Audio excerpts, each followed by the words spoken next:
আমাদের সন্তানদের লেখাপড়া ঝুঁকির মুখে। ইতিমধ্যে ভাবা হচ্ছে সন্তানদেরকে স্কুল থেকে 3 দিনের জন্য ঘরে বসিয়ে তাদেরকে শিক্ষা দেওয়া হবে। চতুর্থ শ্রেণীর একজন ছাত্র তার অভিপ্রায় ব্যক্ত করতে গিয়ে বলেছে, দেশ যারা চালাচ্ছেন তারা কি কিছুটাও বুদ্ধি শুদ্ধি রাখেন না?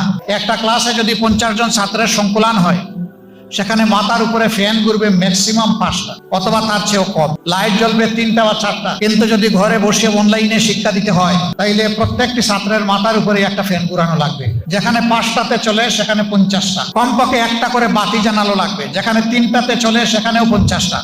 এরপরের মুসিবত সে বলেছে যে এমনিই শিশুরা ডিভাইসে আসক্ত হয়ে পড়েছে। এখন যদি আবার স্কুল থেকে বিরত রেখে তাদের হাতে এই ডিভাইস দিয়ে দেওয়া হয়, তাহলে তাদের মেধার মৃত্যু ঘটবে। শুধু কি তাই, একটা শিশু যখন স্কুলে যায় সে একটা সঙ্গ পায়, অ্যাসোসিয়েশন পায়। কিন্তু সেই শিশুরা যদি ঘরে বসে থাকে, তাকে যদি বলা হয় ঘরে বসে ক্লাস করো, শিশুরা হচ্ছে চপলা চঞ্চল। ক্লাসরুমে ঢুকে একটা মাত্র বা 2টা দরজা, শিক্ষক খেয়াল রাখেন কে নড়াচড়া করে আর কে মনোনিবেশ করে। কিন্তু সে যখন স্বাধীন থাকবে, তারে দেখবে কে? সে যদি ডিভাইস টেবিলের উপরে ফেলে রেখে গিয়ে খেলতে লাগে, তাও তো করার কিছু নেই। ঘুমাইয়া পড়ে, তাও করার কিছু নেই।